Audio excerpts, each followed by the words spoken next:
Така, хора, сега отваряме дъмплинг. Само тук съм го отворила да не се мъча. Така.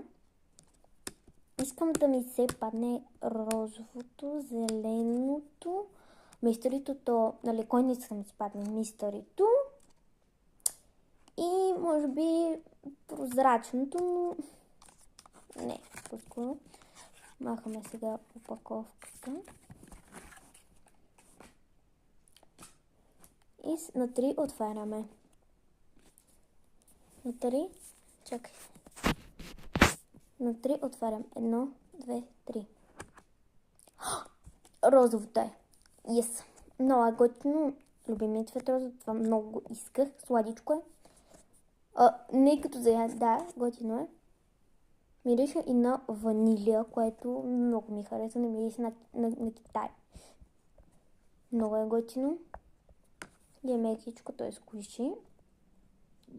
И ако ви имате дъмплинг, пишете в коментарите. Ако имате, напишете какъв цвят е. Чао!